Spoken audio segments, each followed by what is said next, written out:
Too often we're called on to find gold in mountains of court records, transcripts, new legislation, voluminous government reports, some of the things that Mark was talking about this morning.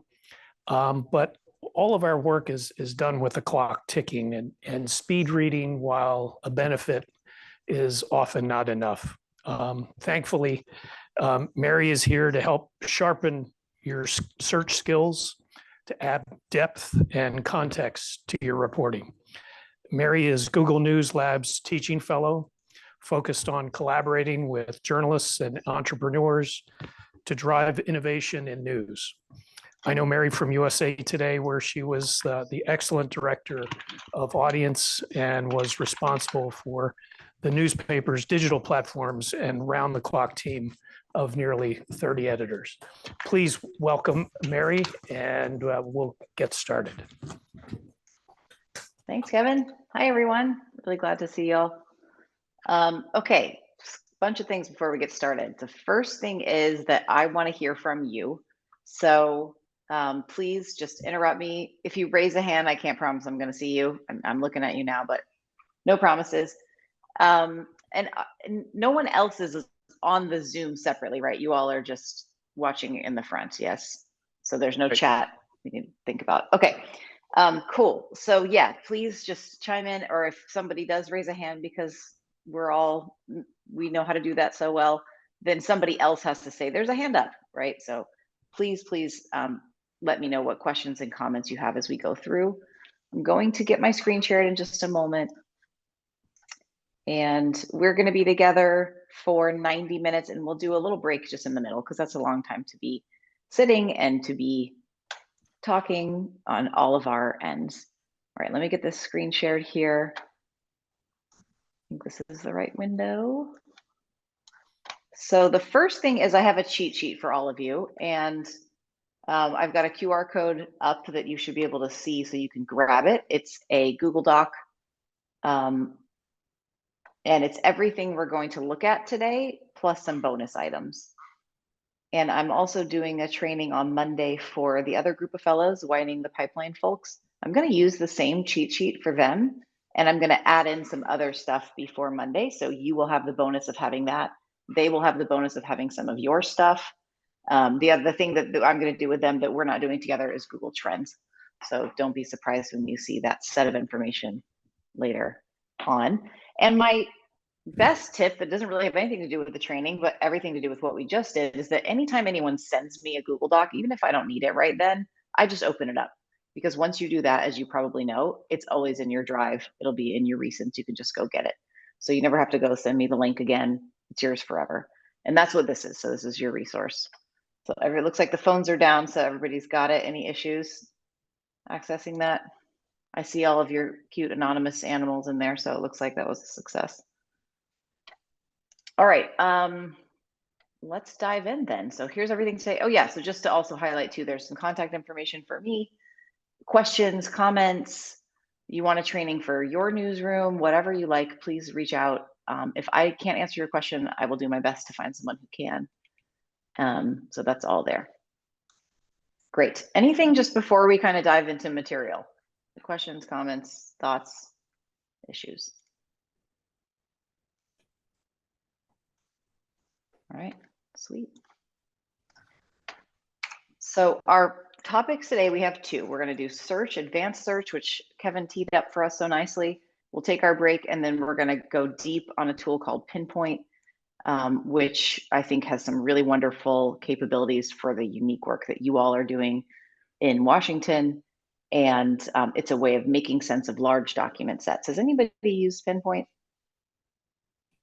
I see a hand. Cool. Who's heard of it, maybe not use it. Two hands on the front. Noted. Okay, sweet. Cool. All right, so half have some usage of it. Great. Okay, cool. That gives me some help right away. So when we talk about search, I'm going to skip a lot of this preamble. We don't need all of this. We're all searching all the time, right? We're searching for things all day long for work or for personal or whatever. We're opening up our phones, we're typing something in. A lot of times I find I'm doing it at this point without really even thinking about it. Like I'm never consciously going, I am searching for something. I'm just doing it, right? It's all baked in. And so what I want to do with advanced search is help you do that better, more efficiently, or as Kevin sort of again teed up for us, finding the needle in the haystack, figuring out what it is that you're going for and getting to that information a lot quicker. And so we're going to talk about search modifiers, also known as search refinements, search operators. And you will have seen some of these and you will have probably used some of them. So if it feels basic at the beginning, great. If you've never seen them before, that's wonderful too. It's all good. My hope is that there's something new in here for you, or maybe just a new way of thinking about some of how we search. And then after we go through those search refinements, we'll look at some of the specialized search engines that we have at Google that search only one kind of thing, which again is just a narrow array of focusing what we're looking for. So to start, again, the search refinements, the first two that I share always, just as a refresher, and again, y'all probably know these, and that's great, is just removing a word or a phrase from your search results. So this is our sort of classic use case. If you want to search for Jaguar, but you want the cat and not the car, you can just remove a set of words at the beginning. Sometimes we know this, we know what we're going to minus out when we start our search. And a lot of the times we don't. We look at our results and we go, oh, there's a bunch of stuff here I don't want. So that's maybe you're looking up a person, there's somebody else with their same name. You can start removing words that go with that second person, like maybe where they work or where they live, a middle name, things like that. So just again, refining, we're making our results smaller, which can be scary because sometimes it's nice to go, oh, there's 30 million results. The thing I need is in here somewhere. Perfect, right? But we're never going to look at all of those. We're almost never even going past page 2. So if we can start bringing that in and getting rid of some of the noise, we're increasing our odds of having a really good signal. And then similarly, you can also just force include certain words. So again, this use case of a person, maybe you just know there's going to be a bunch of people with their name, but I need the one that works at Georgetown, or whatever. I'm looking for the one that works in this specific location.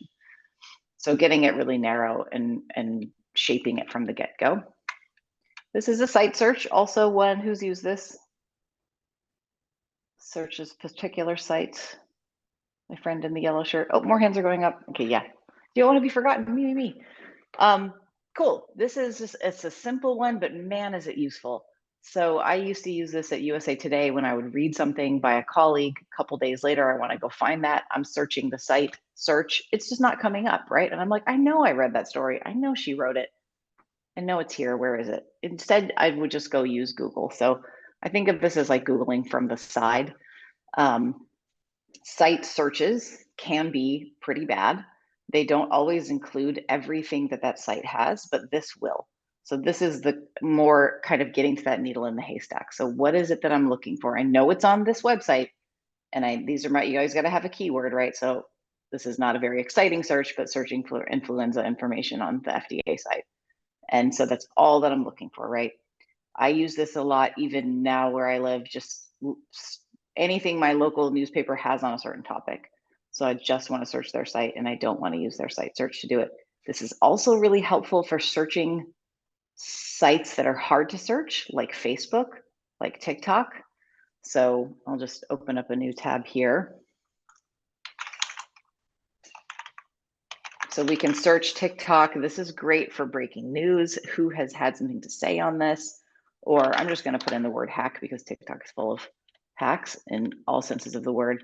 And so we'll just, this is a very general search, but we can start to look for this. This I will often do again for breaking news, right? So maybe we do like there was a tornado yesterday. Who's got something that I might be able to find? And I want to also highlight anytime you're on a search results page, look for this word tools. It's all there. And I always click on it because I just want to know what's underneath it. So different types of search results pages are going to have different sets of tools. And it's easily ignored. It's sort of grayed out and hard to notice. But we have some really cool options here. So I can click duration. So I want a long video. Maybe it's like, I know I watched a documentary on YouTube 5 years ago about some topic, and I just remember that it was long, right? So maybe I can click long, 20 plus minutes. This one, I mentioned this idea of breaking news, TikTok, past 24 hours under time. So I can just go limit my results. I only want new stuff. And a couple of other things here. This advanced search will take us to the advanced search page, which I'm not going to click on yet because we're going to get to that. And this is different if you're looking for images, if you're looking for videos, all different tool sets, all different ways of modifying your search results. Make sense? Okay, so site search. Similarly, you can also search an entire TLD, top level domain, the thing at the end of the URL, right? The .com, the .org, whatever that might be. So thinking about what those TLDs are that might be helpful, .gov, .mil, covering military, orgs, EDUs for sources, right? I want an academic who researches this specific topic, right? Or maybe in this case, a nonprofit focused on climate change. Who's doing this kind of work? Who's somebody that I could talk to? Just right, part of the sort of research phase of things, but just narrowing to a certain type of TLD. This can also work for like things from other countries, right? Because they change their TLDs. They don't all use the .com. So you're looking for something from Sweden, you can do that this way. I want to go back to this one really quick and just highlight also that even though I have here a whole URL, like the entire FDA website, it doesn't have to be a homepage. So it could be like a section, right? Or a part of a domain, or even like one very long URL. That all still works here. So you can even continue to get narrower. This is one that, despite having worked in the newsroom for 20 years and in digital for most of that time, did not know about till I started this job. I am on a mission to bring this to as many people as possible. This is a file type search. All of these things I'm showing you, by the way, can be combined with each other. There's no limit to the amount of modifiers. So sometimes you may modify something so much you only get 3 results, but those are the 3 that you want. This is, I want only Excel files. So expense is obviously a super broad search, but I'm not looking for anybody's write up on the data. I'm looking for this data. I want to download it for myself, have it on my machine, do whatever I'm going to do with it. You can also sort by PDFs. If you cover the military, they love to share information in PowerPoint, so PPT. Not all file types are supported, but the ones that we would typically be looking for are. And I will show you where you can see all the file types that are supported in a few minutes. So you can also search CSV. I feel like that should be called out specifically. I'd love to pause here. I just showed you a bunch of things already. What's coming up for the work that you're doing, the reporting, the things that you're covering? What might you be able to search for, or how might you use some of what we've looked at already? I'm Sarah from the Hill. I'm just sort of thinking about how very often I'm on, I just search for a very long time to try to find, the government statements from various countries, and trying to find the source rather than, I just don't know where they come from. So I feel like that would be a very helpful way of using. Nice. Thanks, Sarah. What else from y'all? I'm Valerie from CQ Roll Call. I feel like a lot of times when I'm writing stories about specific bills or something, there's a lot of background, like, a certain bill went through the House a few years ago and had a similar problem or something that I'm looking for when I try to Google search. So I think some of those tools of, narrowing the date to say not just, the recent stuff, but also like in the last, like 3 years ago or whatever the time frame is. Yeah, there was a custom time range. I don't think I clicked on that, but yeah, you could absolutely go. I know this was like, sometimes I know I worked here at the time, right? So it had to have been this set of years, or it was pre-COVID, like the way that we think about things that happened in the past are kind of general. Yes. Philip Jackson with HuffPost. I would say it would definitely help me with investigative reports, depending on the type of story, in case the original, or maybe like the local publication or the DOJ might post something online. And it's just very hard for me to find it immediately, and I might need it quick. Also for fact checking names and stuff like that, because depending on the case, somebody could have a really long, unique name. So it's just a lot of things like that, it would help me with too as well. Love that. Thanks, Philip. Yeah, I was doing this training for a group of investigative folks for a TV business, not a station, but many stations. And at that time, this was a while ago, time so vague, I want to say like, I don't know, a year and a half ago, but there had just been a cyber attack on a power substation in Charlotte, North Carolina. We might remember this. It was 40 million news cycles ago. But they were looking for if that energy company had previously done any vulnerability assessments. How did they think about the security of their power stations? And so we were able to just search for, I think it was Duke Energy. So it was like site dukeenergy.com, file type PDF, and then vulnerability assessment in quotes. And that's very, very specific. And I don't remember if that turned up exactly what they were looking for, but it's a great place to start. And then from there, you can start to make adjustments, right? So you could go, okay, maybe they didn't call it vulnerability assessment. Maybe we'll just type in security or something like that. Or maybe it's not a PDF, maybe it was just a web page, so we can remove our file type, but we can just start to play around with what we're looking for. And that can be a really nice way of like, what was previously said on this thing, whether it's from, a bill 5 years ago, or what did this company say about its work before something happened, right before news broke. Those are great examples. Thanks, y'all. I appreciate that. Let me show you a couple of others. Yeah, one more question. Oh, I'm sorry, one more.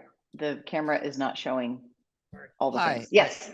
Sorry, I'm yelling. Hi, I'm Mike with the Hey, AP. Mike. Hi, thanks for talking to us today. Yeah. I was looking at your file type search. I do cover the military and national security, and I was struggling to find the PowerPoint. It wasn't working for me, so I'm trying to figure out what I did wrong.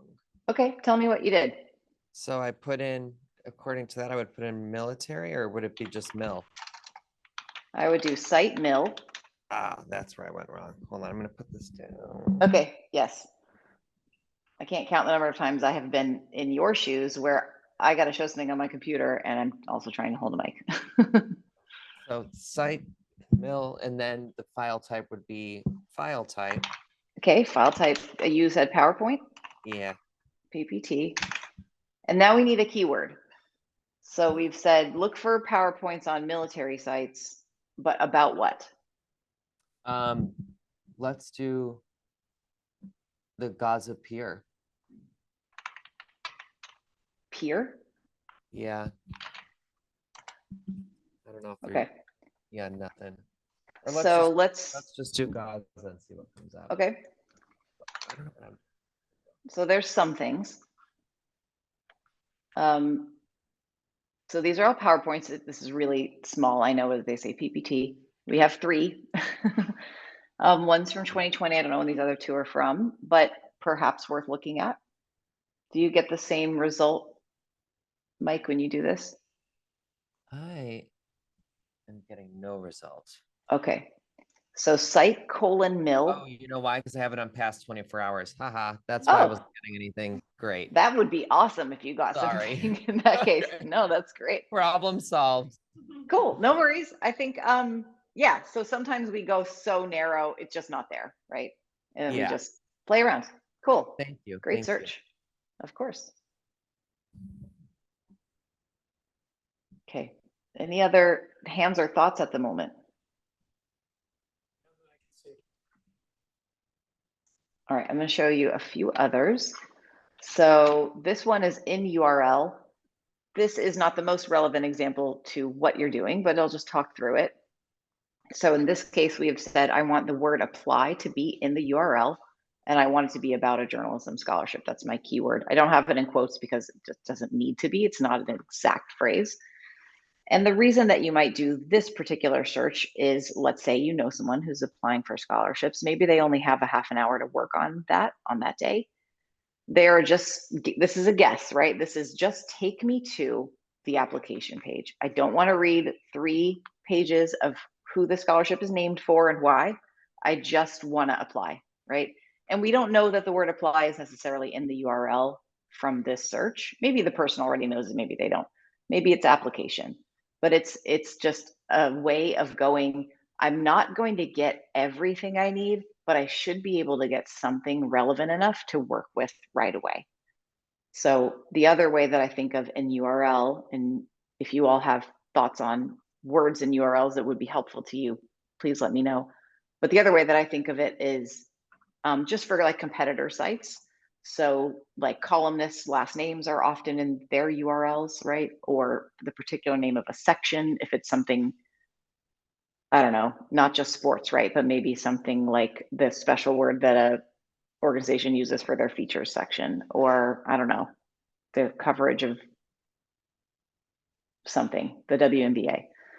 So you're just saying, I'm looking for anything where this particular word is in the URL. Is there something from the work that you all do that you're thinking of? There's a word in URLs that could be helpful to just narrow all the way down there.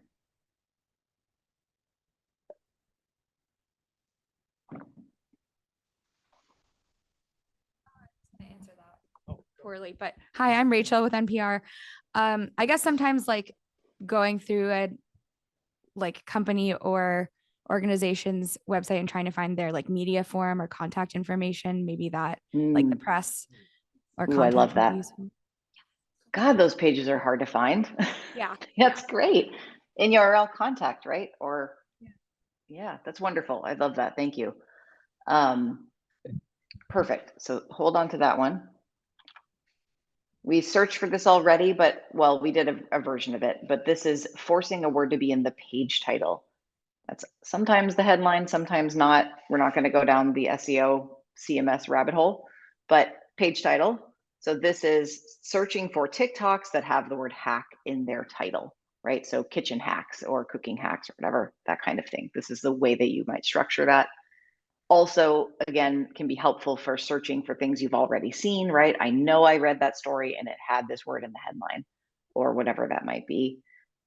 So not just anywhere on the page, but in the page title. Again, making it narrow, but hopefully making it helpful.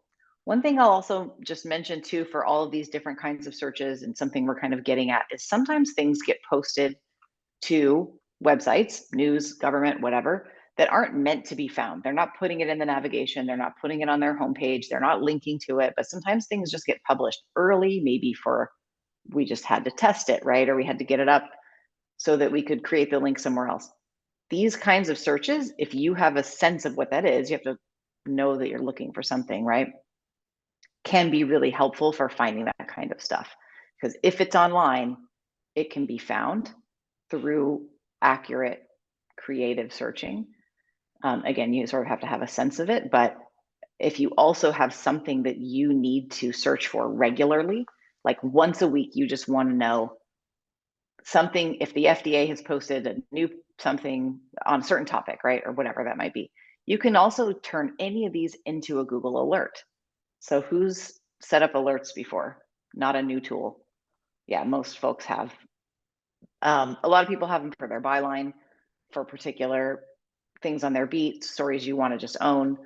And so you can use all of these search operators in a Google alert. And so this is just a call out to, if you have alerts and they're not working for you, which that often happens, you just go, I just delete those emails every day because there's nothing helpful in them. Now is a great chance to just go think about how you can make them work for you more. So when I first got this presentation as a person at USA Today from my predecessor at Google, the example that they were using was, let me see if I can get this right, cite cia.gov, in title secret, file type PDF. And I was just like, what is going to be there? That's so cool. And I was like, what if you just ran this search every Sunday night at midnight, you know? But you don't have to. You could just set up an alert for once in a blue moon. There's something new on that topic. You can be the first to have it if you have created those well-sourced Google alerts. Does that make sense? Cool. All right, I'm going to show you a really long one just to kind of bring this all home. This is an eyeful for you. It's a mouthful for me, but we're going to make it make sense, and we're going to start at the back. So what we're looking for here are PDFs from government sites about COVID. Here's my keyword way at the front. And in the title of those pages, I want the words asymptomatic and cases. This is a very, very specific search, but it should get me the study that at the time I was looking for that was about asymptomatic COVID cases. And I was reading a lot of news stories about that study, and I wanted to read the study. So just take me to it, right? Let me get that information for myself instead of taking someone else's word for it. The other thing to note here is that all this stuff can be in whatever order. So it's a lot more art than science. It's as you think of it, as you play around with it. There's no right or wrong. You could get to this information lots of different ways. This is just one way of doing that. Does this all make sense? Okay. All right, it's your turn. You already told me some ways you might use it, but I just want to pause. I see laptops pretty much with most folks, or you can use your phone, but use some of these search operators and look for something. And then when you have something you want to share with the room, just pop a hand up. I've given you an example. There's no like cool aha behind this. It's just like if you're feeling a little bit stuck and you just need to search for something, you can use this one up here.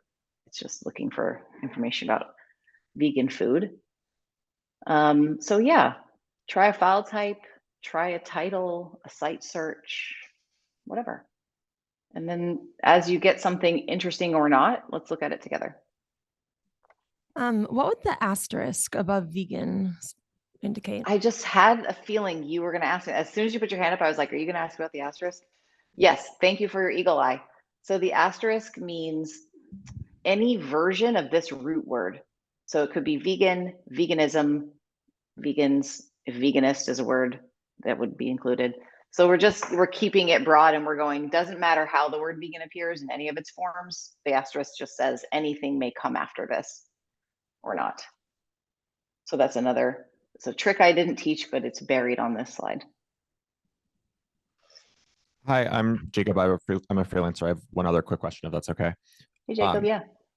I know, at least historically, Google would often, like if you're logged into your Gmail account or whatever, when you're searching, it will sort of give you search results based on your previous searches and your history and whatnot. So I'm wondering, in this type of a context, if we're doing this like professionally and I don't want Google to know that I was like looking for recipe ideas for dinner last night, should I be doing this in an incognito browser or like log out, or does that not really matter? Okay, so I'm thinking of sort of two things with your question. So one is, I don't want my search history being tracked, was part of what I heard there, maybe the incognito thing. But the other one is, I don't want my preferences or what Google understands about me to be affecting my search results. Exactly. Is there a little bit of both of those? Okay. So for the like, I don't want to be tracked, I would use an incognito window. You could also log out if it's incredibly sensitive, or maybe just use a browser that you're not logged into anything at all. As for the like sort of my personal, what Google understands about me affecting my results, when you're getting into this kind of searches and we're being really specific and clear, I've never found that any of the personal stuff is affecting those results, or at least not in a way that I can tell. And I don't know for sure how that works, but like some of these, this military file type, PowerPoint, Gaza, we're all going to get probably these exact same results because it's just so specific. It's not going, oh, but Mary lives in California, so don't show her those, right? So I hope that answers kind of the two-parter of that one. Yeah, thank you. Of course. Who's found something interesting? Oh, I see your hand is up. Yes. Hi, my name's Aneri from KFF Health News. I don't know how interesting this is to other people, but I already love it. I searched for site gov file type CSV and then the term opioid settlement in quotes. And one of the first links is a CSV, it looks like, from Minnesota, listing organizations that were granted awards from the opioid settlement money, which is interesting to me since I've been writing about it. But I'm curious if I want to see, like, the spreadsheet is great, but I want to see like the site where it's posted, or often like governments post some description of it. How do I get to where that might be? Great question. I love this search. Thanks for this excellent example. All right, so I tried to open that. It actually just went ahead and downloaded it for me. So now I've got this fantastic data. Here's what I would do first. So now we know where it is, right? So let's take out the CSV because you've already got that.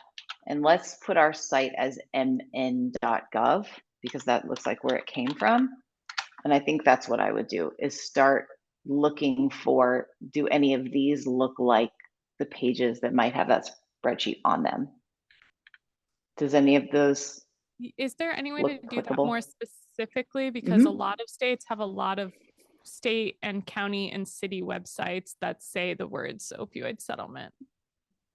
Well, in this case, we're looking at mn.gov, right? So we've narrowed to specifically where this one was.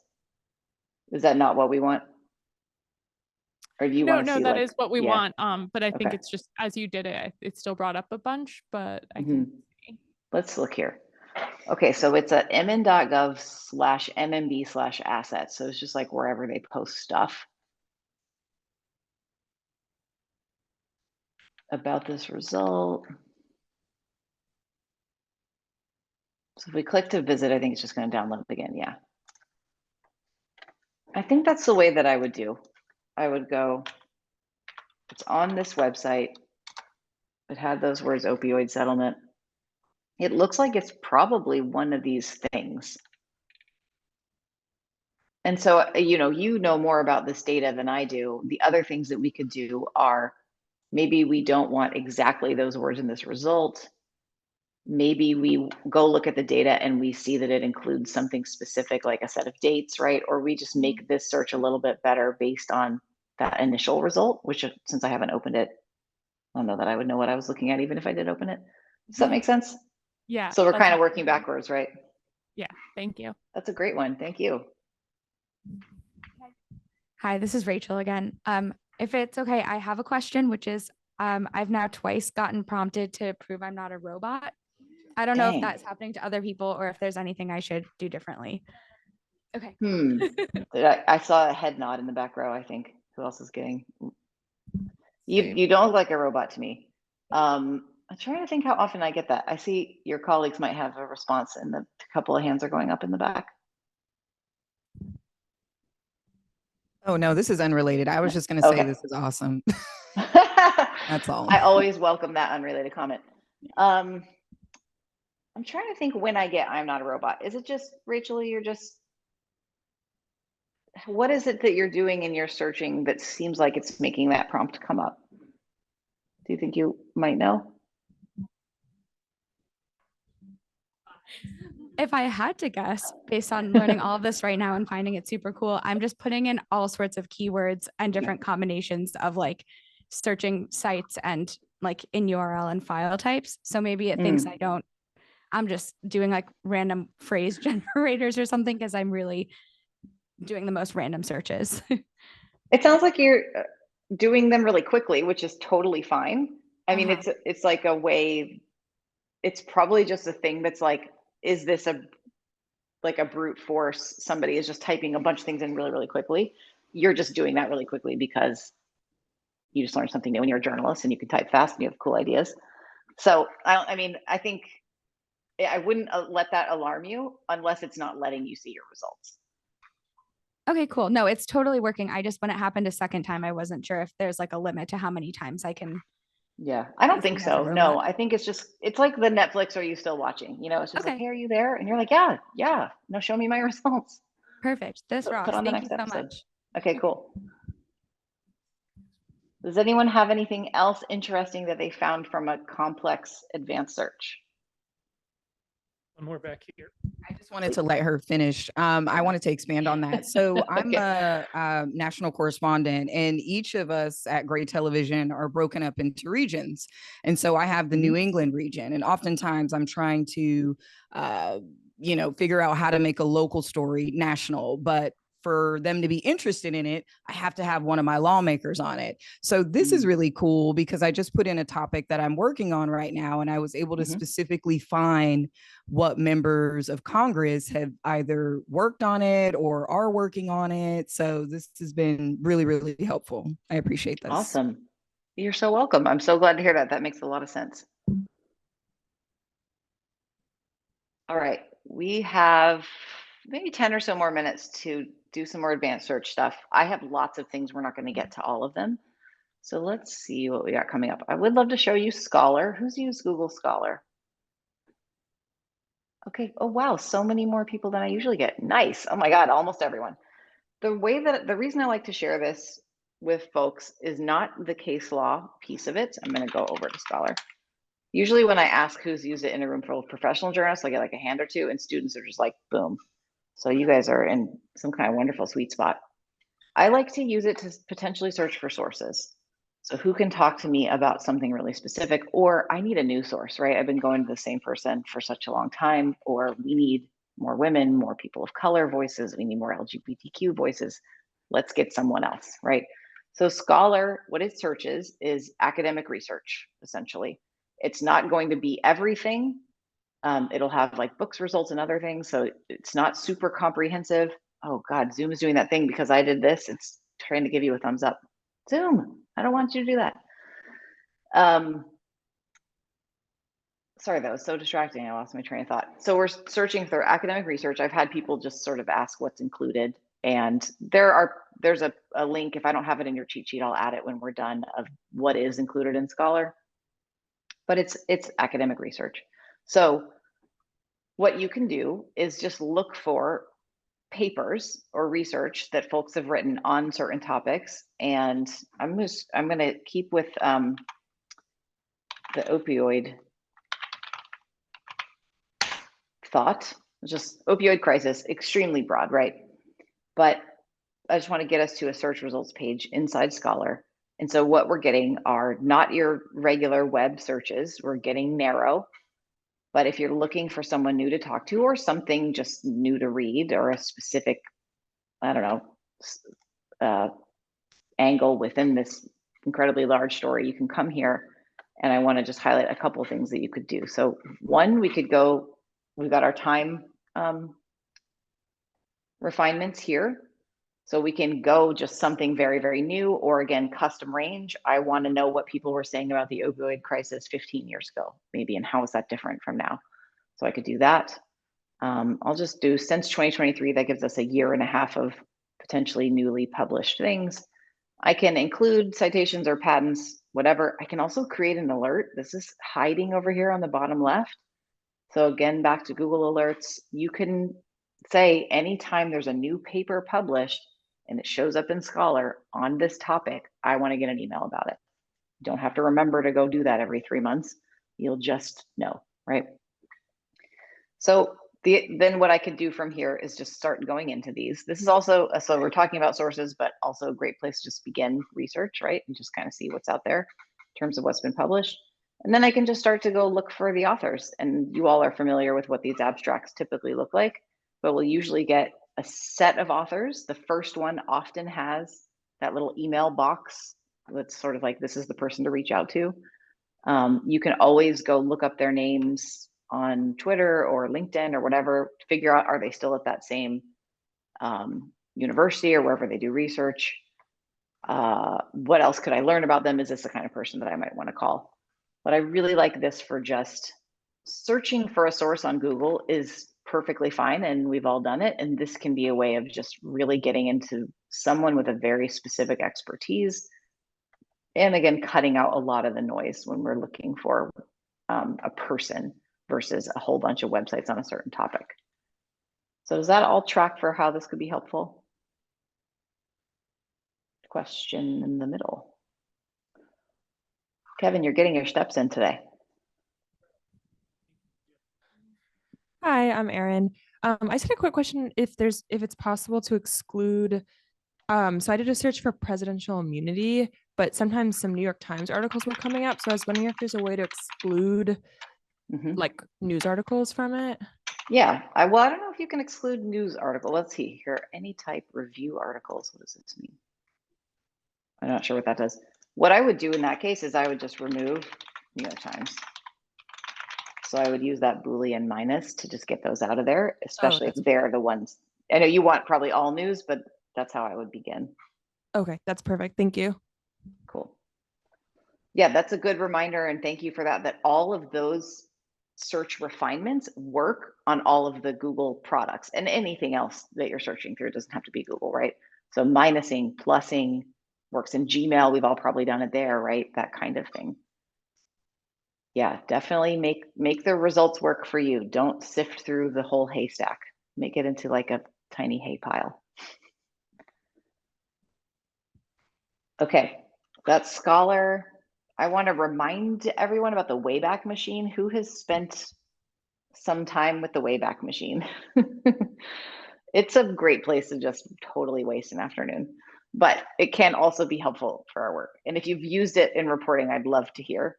I have one example. Every time if I ever see this in a news story, I get so excited and I put it in my notes. So what the Wayback Machine does, it's a thing that until I started teaching on it, I would forget existed for years at a time. It'll take you back, let's go to it. It's at archive.org, to any point in time for any URL that it's been scraping. So one of the ones I like to just do is the White House briefing room page. So you'll notice it doesn't have to be a whole URL, right? In this case, I'm going, take me to the page where the White House posts its press releases, and I'm just hitting enter. This is also great for like your news site, competitor news sites, and will back me up on this that we used to use it at USA Today to just see what our homepage looked like. Let's say last Saturday at 9 p.m. What were we promoting in the Hero? No one can remember. Or that person is off right now and there's no way of tracking it. So we can just go take a look. So what we'll do is we'll put in our URL and then we can go back in time. So Archive started scraping this URL in 2009. And so if you're looking for something specific, what was the White House saying about this topic on this day? So one that I like to go back to is kind of like early COVID. How were we talking about COVID before it went wild? So maybe that's like, I don't know, late February. So late February 2020, I've got several snapshots for this one day. I don't know what's here. I'm just choosing at random. And it'll load. You can think of these as screenshots. They're not. They're fully clickable versions of the web pages, just stored. One other thing is that if there is a site that you use or maybe even work on that's not being pulled into archive.org and you want it to be, you can submit a request that they start scraping it. And so here we can just kind of see what were they talking about at a certain time. So we can go back to specific points in time. That's the real benefit, in my view, of this one. And I mentioned when I see it in a news story, I get really happy. So not a happy news story, but also 40,000 news cycles ago when the submersible was missing underwater and it hadn't yet been discovered to have been exploded with the CEO and all those tech billionaires on it. Remember that last summer or 2 summers ago? So it was sort of like, this thing is missing. They're incommunicado.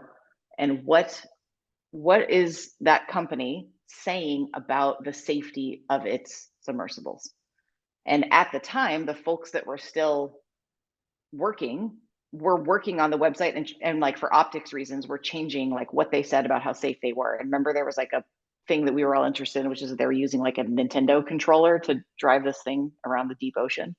So just going and looking, they are now starting to change their website to look good as this story is happening. Let's go back just 2 weeks ago. Let's see what they actually said about that before any of this happened, right? Or how did they describe their CEO? That kind of thing. So as information changes, we can go back in time and see what did it used to say. Does that make sense? We remember that story? All right.